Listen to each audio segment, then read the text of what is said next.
In a not surprising move, but a surprising move, Reggie Barlow is no longer the DC Defenders head coach.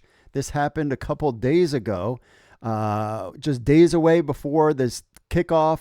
In a surprising turn, DC Defenders head coach Reggie Barlow left the league to take a head coaching position at Tennessee State University. Of course, UFL president and CEO Russ and UFL executive vice president, which they don't say football operations. They've been telling him as a UFL executive vice president. I don't know if that's changed. Has named Defenders quarterbacks coach Shannon Harris as interim head coach. But there's a twist. As reported in Mike Organ of the Tennessean, he will be bringing a lot of his staff from the DC Defenders. And we just saw somebody post online that includes Greg Williams as well is leaving to go coach after the season. We'll get into that. So Barlow said he will bring, this is from the Tennessean, Barlow said he will bring most of his staff from the DC Defenders to TSU. Most of the Georgia's staff followed him to Bowling Green. He's talking about Eddie George. Those coming to with Barlow to Nashville include former TSU offensive coordinator Fred Cass, who is the DC Defenders offensive coordinator, former TSU and offensive coordinator Shannon Harris, who's the current head coach, and former TSU offensive line coach Russ. And now add to the mix, supposedly, Greg Williams.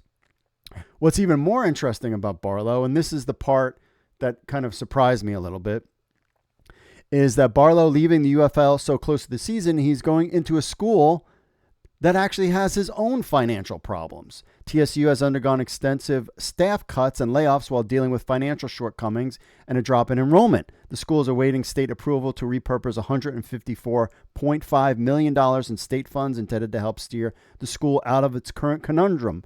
Barlow, 53, accepted the job fully aware of the school's financial challenges. Think about this from an optics perspective. He took a job at a school that is struggling financially at Tennessee State University because that probably pays better than the UFL head coaching job. Just think about that for a second. Now, we assume all the coaches will be paid year-round with full health benefits as well, and that is something that the UFL does not offer its coaches. The Tigers play in the Ohio Valley Conference. That's a D1 school. Did the NFL know this was going to happen? This was in part of the league's press release. It talked about Coach Harris stepping in and continuing the culture that Reggie Barlow built with the Defenders. But apparently none of the DC Defenders coaches will be back next season. They're all going to take a job at Tennessee State University because most likely that pays better than being a coach in the UFL. That's the way I read the tea leaves. Anybody else want to challenge me on that? Tell me I'm wrong? Well, then I would love to know. So in the press conference yesterday, Barlow reiterated that he'll be taking his DC Defender staff after the 2025 season. He said, quote, as soon as this deal is over with DC, basically saying he's keeping them there, which I think it's fine. It's 10 weeks. Vaughn Hutchins will probably be continuing as GM, but basically everybody else, the DC Defenders, is gone. So, I mean, there's so much to unpack here, but, clearly taking that job over the DC Defenders job, which is the second best franchise in the league, kind of tells you something. Going to a school that has financial difficulties, that tells you something of what's going on with this league.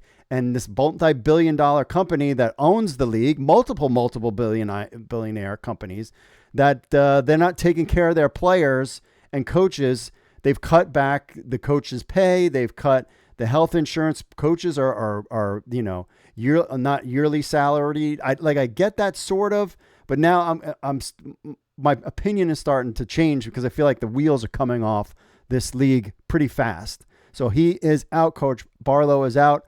And I don't know, could the team rally and kick butt this year and make it to the championship and win it all? Would be a fantastic ending to the season based on the storyline that we have right now. Or they could just everybody 1 foot out the door, sloppy play, disinterested players. Like, we don't know how this is going to turn out, but definitely some shocking news before the season got started.